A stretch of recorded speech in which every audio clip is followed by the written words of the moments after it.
ez azterketa? Egia esan da oso ondo atera zait, ez nuen espero. Niri ezain ondo, lagundu beharko dira zulertzen. Gaur ezin dut zure etxera joan, etxeko lan asko daude eta gaur entrenamendua dakar. Nik ere entrenamendua eta etxeko lanak ditut, baina denbora dago. Etorri zaitez, ikero pizka bat. Barkatu baino, gaur ezin dut. Egin nahi duzuna, baina bakarrik joango zara, ondo gongo zara, ezta? Bidali ubikazioa badezpada. Bai. Bale, agur. Zeratik jakin behar dut zure kokapena unoro, ez duzu zure pribatutasuna eduki? Baina zuk ziriztu duzu zarela nire erlazioa zalantzan jartzeko, hori egiten badu maite nagoelako da. Nerea haserre joan egin da etxera, beraz, Maialen bere etxera abiatu da ere bai.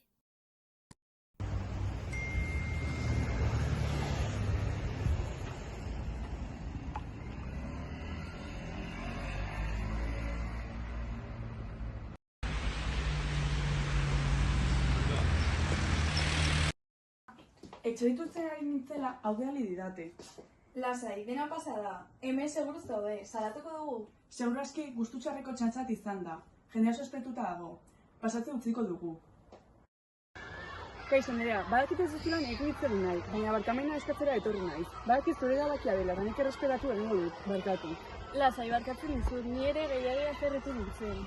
Bihar festa badago, joan beharko genuke, eta hau dena ahaztu. Ederki, urko ikusten badit gogoz joango naiz.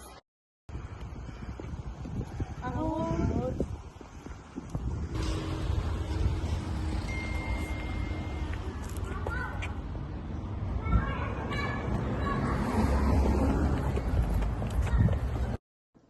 Ama, oso kezkatuta nago.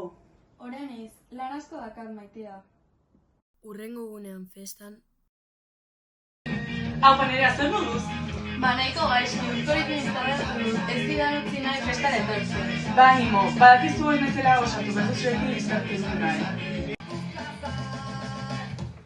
Zer egiten ari zara hemen, zan ez ez etortzeko. Ez dira inoiz ez ere egiten usten, beti zut nahi duzuna egiten dugu, erreflazioa hemen amaitzen da.